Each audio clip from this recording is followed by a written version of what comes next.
Gagal di Piala AFF 2022, Sintayong dievaluasi PSSI. PSSI disebut tengah menggelar rapat evaluasi terhadap pelatih timnas Indonesia Sintayong di kantor PSSI GBK Arena, Jakarta Pusat pada Kamis 12 Januari 2023. Rapat evaluasi Sintayong dilakukan buntu dari kegagalan timnas Indonesia menjuarai Piala AFF 2022. Timnas Indonesia tersingkir di babak semifinal Piala AFF 2022 setelah kalah agregat 0-2 dari Vietnam. PSSI telah mengutus Direktur Teknik Dirtek PSSI Indra Safri untuk berdiskusi dengan Sintayong. Yunus Nusi mengatakan bahwa Indra Safri akan melaporkan hasil rapat evaluasi terhadap Sintayong kepada Komite Eksekutif EXO PSSI. Sintayong sudah 3 tahun menangani timnas Indonesia, namun belum ada gelar yang berhasil direngkuh. Meski demikian, pelatih asal Korea Selatan itu berhasil mengerek posisi skuad Garuda dari 170 menjadi 151. STY juga membawa timnas Indonesia lolos ke Piala Asia 2023. Selain itu, timnas Indonesia U23 juga lolos ke Asia.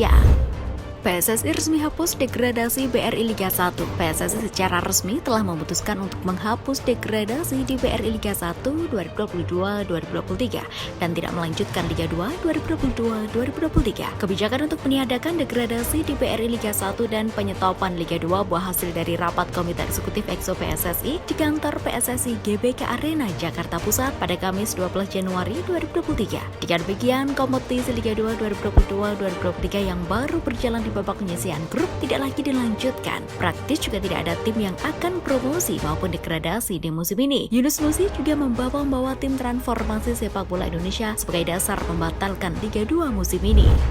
3 alasan PSSI hentikan Liga 2. Sekjen PSSI Yunus Nusi mengungkapkan 3 penyebab utama yang membuat Liga 2 2022-2023 dihentikan, termasuk menyebut bahwa mayoritas klub tidak ingin kompetisi dilanjutkan. Dari narasi yang beredar di media sosial, sekitar 20 dari 28 tim enggan kembali berkompetisi di Liga 2 musim ini. Yunus Nusi menjelaskan bahwa tidak dilanjutkannya Liga 2 juga disebabkan akibat kurang layaknya infrastruktur sesuai permintaan perbaikan dari tim transformasi sepak bola Indonesia. Selain itu, Peraturan Polisi Nomor 10 Tahun 2022 juga menjadi dasar PSSI dalam mengambil kebijakan terkait nasib Liga 2. Peraturan Polisi Nomor 10 Tahun 2022 sendiri berisi tentang masalah perizinan dan bantuan keamanan.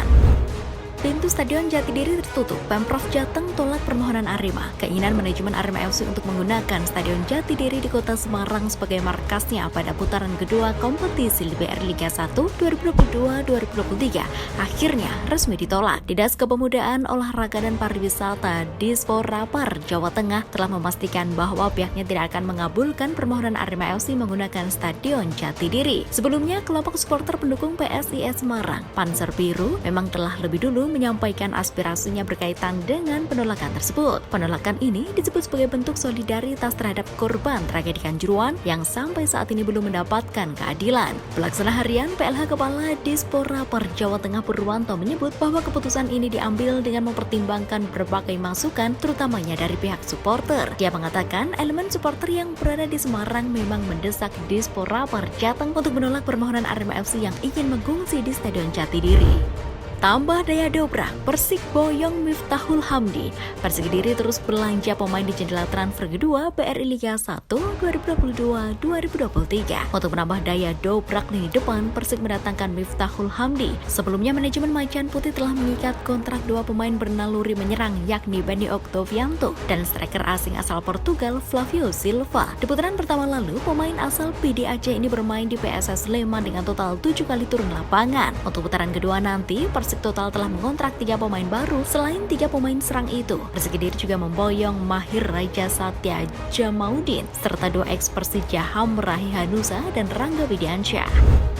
Disebut bermain kasar, Park Hang-seo semprot timnas Indonesia. Pelatih Vietnam Park Hang-seo tak terima timnya disebut memiliki permainan yang kasar pada Piala AFF 2022. Ia memberikan sindiran terhadap tim yang selalu mempermasalahkan itu, yakni timnas Indonesia. Pernyataan itu diungkapkan Park Hang-seo dalam konferensi pers jelang leg 1 final antara Vietnam melawan Thailand, Kamis 12 Januari 2023. Park Hang-seo menuding tim yang selama ini menyebut permainan Vietnam kasar sebagai tim yang paling banyak bicara di Piala AFF 2022. Timnas Indonesia melalui pelatih Sintayong beberapa kali memang mengkritik permainan kasar skuad Vietnam pada Piala AFF 2022. Contohnya aksi Duan Van Hau yang beberapa kali terlihat melakukan pelanggaran keras kepada pemain Timnas Indonesia. Pelatih Park Hang-seo meminta Timnas Indonesia berkaca pada diri sendiri. Menurut Park Hang-seo, sepak bola adalah olahraga yang melakukan kontak fisik. Liga 2 dihentikan, Sekjen PSSI tolak ladeni tanya jawab. Sekjen PSSI Yunus Nusi menolak meladeni tanya jawab seputar peniadaan degradasi Liga 1 2022-2023 dan penghentian Liga 2. Rapat Komite Eksekutif EXO PSSI pada Kamis 12 Januari 2023 di kantor PSSI memutuskan untuk menghapus degradasi BRI Liga 1 dan menyetop Liga 2. Di tengah-tengah rapat EXO PSSI, Ketua PSSI Muhammad Iriawan keluar dari GBK Arena. Namun pria yang karib dipanggil Iwan Bule itu juga enggan berkomentar tentang jalannya pertemuan tersebut. Sebelumnya Yunus Nusi hanya membacakan sepucuk kertas hasil rapat EXO PSSI terkait Liga 1 tanpa degradasi dan pembatalan Liga 2.